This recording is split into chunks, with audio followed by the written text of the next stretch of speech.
Nurses, what kind of legacy are you creating right now? What's the magic behind who you are and what you bring to the table in all areas of your life? Let's talk about legacy and contribution right here on episode 149 of The Nurse Keith Show.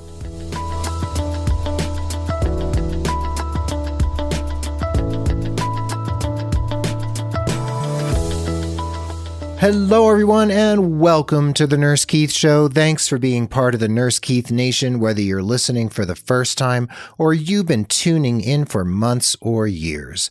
This podcast is all about you and your nursing career, and I'm here to share education, inspiration, and ideas that can get you moving in a positive and inspired direction. If you want to see the show notes for this episode, please hop over to nursekeith.com/episode 149 and you can read all about it.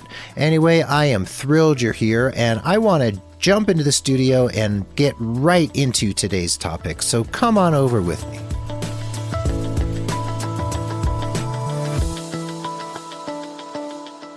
Folks, a blog post I published on Monday, February 26th, 2018 was entitled A Message to the Nurse's Future Self. This was a rewritten version of an older blog post that I resuscitated and thought I would bring back to life because I think it's a really important notion of looking back on our careers and looking back on our lives and considering what it is that we're creating and what it is we want to leave behind us. So this podcast episode is really about creating your legacy. And while yes, I am a career coach, and I do talk mostly about careers here, I also want to talk about your life in general, because nursing, or whatever it happens to be that you do for a living, is part of your life, and your productive years in your career are as much a part of your legacy as your personal legacy is. So I want to touch on all of these aspects of your life because it all is tied up in a bow in terms of who you are and what it is you intend to leave behind. So let's do a little exercise. Let's go 20 years into the future. So whether you're a 22-year-old nurse or you're a 52-year-old nurse like myself, whatever it happens to be, jump 20 years into the future, 2 decades. And if you're a clinical nurse, you've touched hundreds or thousands of people, physically and otherwise. You've looked into hundreds or thousands of pairs of eyes. You've held hundreds or thousands of hands. You've experienced so many things, and so many people have experienced you. And what I want to ask you is, looking back on those last 20 years, what is it that you remember? And what do you want your patients, for instance, to remember? What will they recall of who you were, what you were to them, and how you were with them? What stands out for you as you look back over that 20-year expanse? And how does that 20-year period compare to what you were originally intending? What did you actually want to create? And is it at least somewhat aligned with what it is you actually decided you were about in your life and what you were going to bring to the world? So let's start with the clinical nurse, because a lot of nurses do work in the clinical space. And let's talk first about your patients. So like I said, hundreds and thousands of hands and eyes and bodies and minds and hearts pass through your space, your orbit. Every year, every period of your career, people are really what make your career what it is, and your interactions with people are at the heart of what you do as a nurse. So we don't necessarily expect our patients to remember our names, but we do hopefully expect that they'll remember what happened to them and how they were cared for. So when I was last in the hospital, I had some good nursing care and some not so good nursing care, but I have no recollection of any of those nurses' names. I don't remember a single one. I do remember some of the kind things that were done for me. I do remember the tenor of some of the conversations that were had. I do remember either the feelings of frustration when I didn't feel like I was getting what I wanted. And I also remember the feeling of relaxation, that inner sense that, somebody has my back. Someone is going to take care of my needs. That is a really great feeling for a patient. And as a nurse, I'm assuming you would like people to have that kind of experience of you. You want them to go, this nurse knows what she's doing. This nurse, he is amazing. He really has my back. I have nothing to worry about at all. This nurse is the person who I can look to, who's going to provide exactly what it is I need. And if I'm not getting what I need and I ask for what it is, I'm actually going to get it. So if your patients feel and walk away from their experience of you that you were their advocate, that you were their champion, you were their knight in shining armor, you were their Don Quixote, you were the person who carried them across the finish line, that is pretty profound. And that is really what we're going for, isn't it? When we talk about patient satisfaction and HCAP scores and Medicare reimbursements, that's really what it's about. We want our patients to walk away feeling good about the care that they received, and that's what we want to, right? And I know for those of you who work in acute care, in the hospital, in the ICU, on the telemetry floor, in the step-down unit, in the ER, you don't always have the time to give the patients what you really want. And that is one of the complaints that I hear from so many nurses. I have so much documentation. I have so much paperwork. I'm running around like a chicken with my head cut off. I cannot give my patients the time of day that I really want to give them. I hear that lament so much, and I feel sad for the patients, and I also feel sad for the nurses because the nurses feel unfulfilled.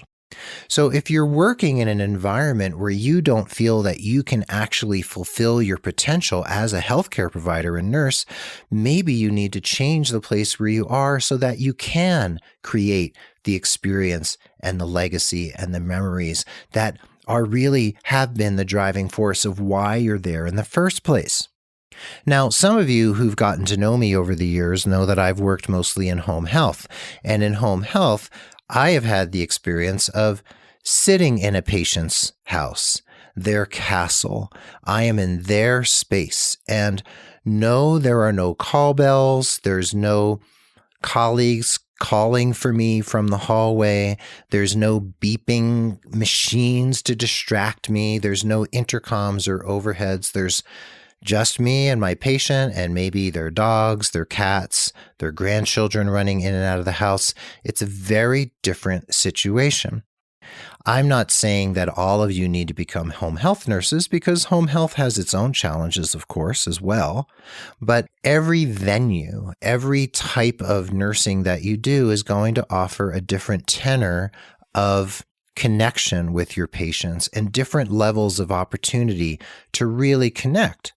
So if you're feeling super disconnected and you feel like you're not creating the legacy that you want, you may need to change horses so that you can find the pasture of nursing where you can actually deliver what it is you would like to deliver and have others experience you and feel your legacy and feel what it is that you have to offer. Some of you out there might be educators. Maybe you work in a university or a community college. That is heartfelt, wonderful work. And if you are yourself educating the next generation of nurses who are going to come out into the world and care for people, hats off to you. I've taught in community college in an LPN program. I know how demanding it is. And I also know the type of legacy you can leave behind yourself as a nursing instructor or professor. I am still connected by social media with several of my former students who have been nurses now for, I think, probably about 15 or 20 years since I taught at that community college. And my legacy still lives on in those nurses who still remember the way in which I instructed them and how I comported myself in the classroom, the fun we had, the learning that we experienced, and the support that they felt from me. So wherever you are, that's where you're creating your legacy. And if you're not in a place where that legacy is being supported and you're not able to actually produce the outcomes that you really have in your heart, then a change might be afoot. And I can help you make that change if you need to, or you could do it yourself, or someone else can help you. But think about where you've put yourself, and if that place you've put yourself is feeding that part of yourself that wants to create a legacy, that wants to leave a wake behind you that is one of connection and giving and learning and care. So think about that. Think about what your future self will want to be remembered for, and think about what you will want to look back on with pride and feeling good about your nursing care and that you were able to actually provide it.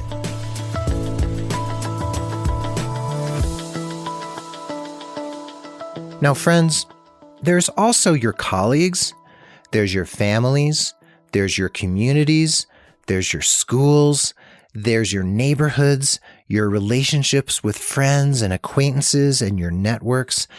There are so many cogs in that wheel of your personal solar system. There are so many people in your orbit. There's a social atom that you create in the course of your life. And yes, as a nurse, you were seen in a certain way. Your friends and their children have the flu. They send you a text and ask you if they should really take the prednisone that the doctor prescribed for them. Your elderly aunt gives you a call because she has a new mole on her arm and she wants to know if she should go have it checked out.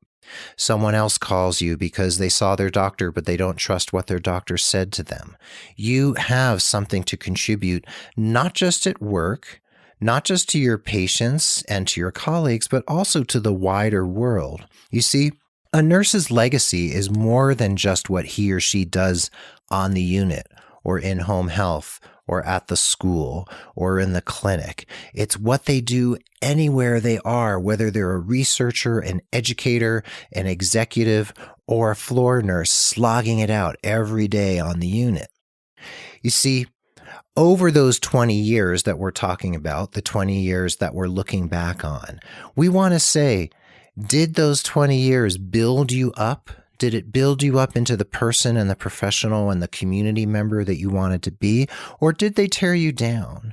Because if we can foresee that where we are, the track we're on, is not getting us where we want to go, we can change tracks. Like I said, we can change horses. And whether it's what you need to change in your personal life or your professional life, isn't necessarily the point. The point is that you need to be aware of what it is you're creating, aware of the legacy, aware of the connections that you're creating, and how you want to feed into that energy so that when you look back, you can look back feeling satisfied, feeling that you did your best and contributed your best. So friends, your life is like the sum of the patients you've cared for, the colleagues you've supported, the family members who've looked to you, the community members you've given to, the volunteerism that you've done, the ways in which you've, let's say, fed the homeless or cared for wounded animals or gave money to nonprofit organizations you really cared about. Or maybe you sat on the board of directors of important nonprofits in your community. Or maybe you coached your child's baseball team every year for 15 years. You see, these interconnections, these different nodes, these different communities in which you move, that is also part of the zeitgeist of your nurseness. That is part of the package of who you are. And what I'm trying to get across here is that there are amazing stories I've heard from nurses who I've worked with, the things that they've done, and the ways in which their nurseness informed the person who they were that if they were able to work in a career and have employment that fed their soul, that fed their spirit, that didn't break them down, it left even more room for the rest of their life. So when you're taking stock of what's possible for you, when you're taking stock of the potential that you'd like to fulfill, or like I was saying metaphorically, looking back on those 20 years, when you look back, that nurseness, that significant slice of your humanity, that's a piece of the impact that you're going to have, but your impact can be even greater than you can possibly imagine. So when you're in nursing school, thinking back to the time when you were first sitting your butt in one of those classes and listening to lectures about the nursing process and assessment and diagnosis and all that, your vision of what it meant to be a nurse was probably fairly small. You might have had a notion of what it really meant. Maybe you had a nurse in your life like I did in my family, or you had friends, or you just experienced what nursing was like through connections or your network. But your picture of what you were going to accomplish was probably relatively narrow. And nursing school does give you what I say in that original blog post I referenced earlier. It gives you somewhat of a myopic view of what your nursing career can be. And some of that has to do with nursing teachers, professors, and instructors. They sometimes are guilty of giving you that myopic view because they're probably myopic themselves. But once you leave school, there's a journey, there's a path ahead of you, and the potential really opens up. There's lots of unexpected twists and turns, and you never know quite what is going to happen. What seemed attractive to you at first, like maybe you realized, well, I don't really want to open my own hospice. I actually want to do X, Y, or Z. Or what actually really captured my attention during nursing school, man, it doesn't interest me anymore. My interest has gone in a totally different direction. So as you continue to take stock of what it is you're creating, what it is you wanted way back then when your vision wasn't very wide, and what you want in the future when you pull the camera back and you can see the forest for the trees and you can see that wide angle view of your life and your legacy, there's this chasm of possibility that doesn't have to be a yawning chasm of, oh my God, I'll never fulfill my potential. It's actually a chasm that you can fill with your enthusiasm, that you can fill with your wisdom. It's like this empty desert arroyo that actually gets filled with the water of who it is you are and the ways in which you're going to plant your seeds on the earth and really experience all that you can experience as a nurse and bring everything you have to the table.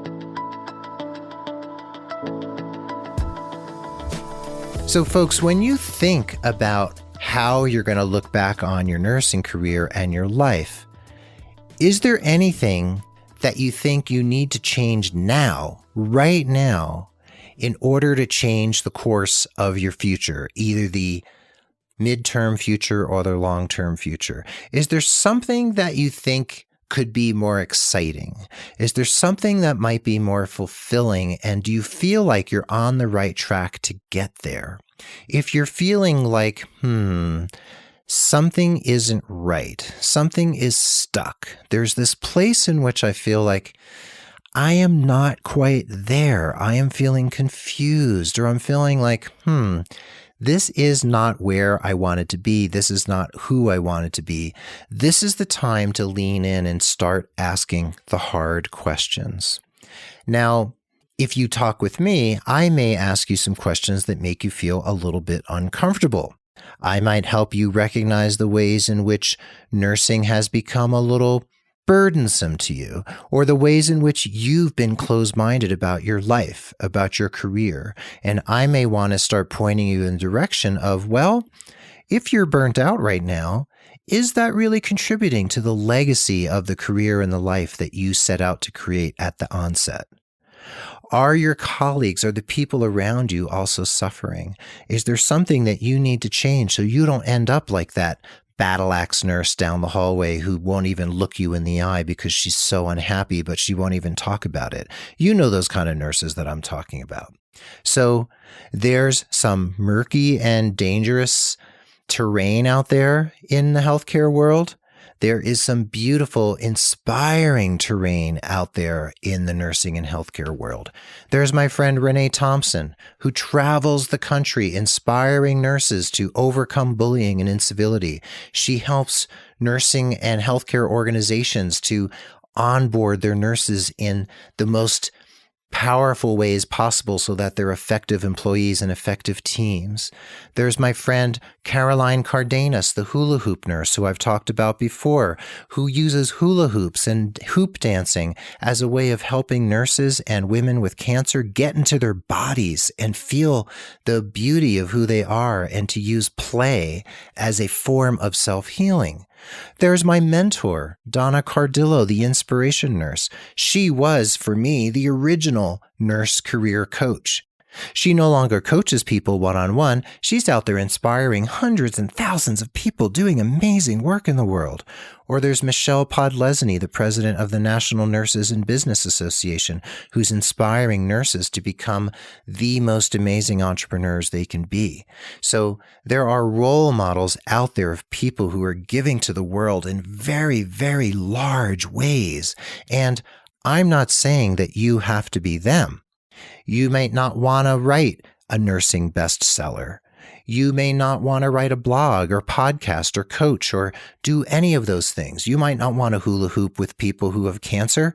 You might not want to walk into a huge healthcare system and help them figure out how to onboard their nurses and create a better world for their nurses there in the workplace. You may want to simply, you notice I didn't say just, I said simply. You may want to simply be able to walk into work, do really good nursing care, touch people's lives, be a great colleague, come home and be a great family member and parent and spouse and mother and sister and daughter-in-law and aunt or uncle. You may want to just be the community member who coaches the baseball team, the community member who joins the PTA, who runs for school council, who knows, runs for mayor of your town, whatever it happens to be, whether it's in the microcosm or it's in the macrocosm, that is your legacy, whatever the legacy is that you want to create.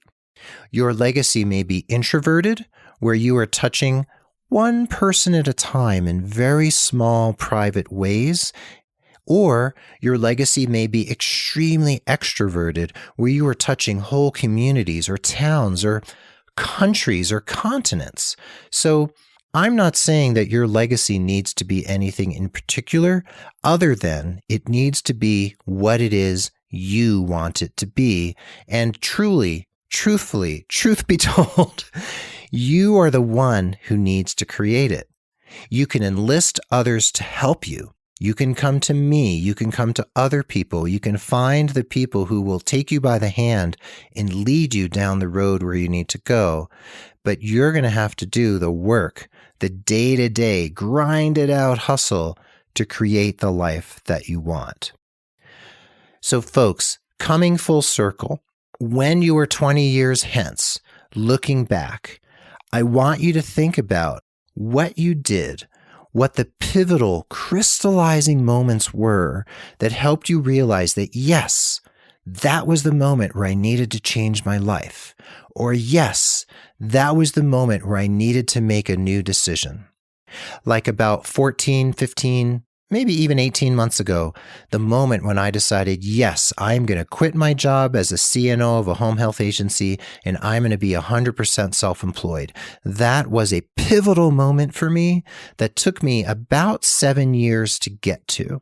You could say it was 7 years too long, but no, that was the journey I needed to travel to get up the gumption to say, yep, I'm going to quit my job. I'm going to work from home. I'm going to be self-employed. So I want you to think about, what are your moments? What is the crystallizing moment when, yes, you realize what you need to do to begin to create the legacy that you truly want to leave behind?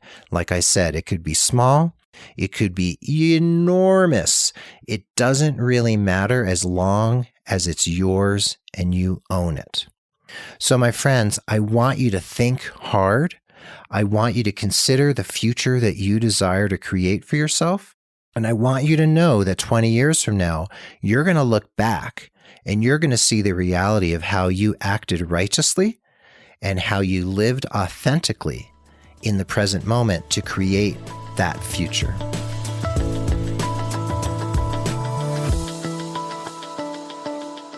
So my friends, there you have it. Another one of those inspiring, motivating diatribes from Nurse Keith here in sunny Santa Fe, New Mexico. I really want to thank you for listening to the Nurse Keith Show. And if you are moved to head over to iTunes and leave a rating and review, it really will help other people find this show. And heck, if going over to iTunes and leaving a rating review doesn't work for you, head over to Nurse Keith Coaching on Facebook and write a review on Facebook. Let people know what you think of the show or what you think of what I bring to the world here, or head over to LinkedIn. I am Keith Allen Carlson. That's ALLAN, Keith Allen Carlson on LinkedIn, and leave a rating and review or a testimonial there on LinkedIn and let people know what you think. The more people are out there letting folks know the value they can get from here, from my show and from my coaching services, the more people I can reach with my messages. Speaking of value, if you value this show, if you value what I bring to the space, if you walk away with something from the Nurse Keith Show that you can use to actualize and to really move the needle in your life, consider becoming a patron of the Nurse Keith Show. $5, $10, $15 a month, heck, $2 a month. Just buy me a coffee. Wait, can you get a coffee for $2? Well, anyway, $5 a month buys a coffee. So if you head over to patreon.com/Nurse Keith, that's patreon.com/Nurse Keith, you can pledge a monthly amount. I will send you some thank yous and prizes in response to the level of your support, and you will be helping other people find the show, and you'll be supporting me in bringing more and more value to the community. Speaking of value, I am always on Facebook Live on Wednesday mornings at 8 a.m. Pacific, 11 a.m. Eastern. I sometimes hop on Facebook Live at other odd, spontaneous times, so please check out my videos on Facebook. And of course, you can always find me on Twitter and Instagram. I have lots of fun over there. And I would love for you to sign up for my newsletter at nursekeith.com. The Nurse Keith Show is edited and produced by Tim Hollowell of thepodcastinggroup.com, and social media and promotion are handled by Mark Cappy Speeson.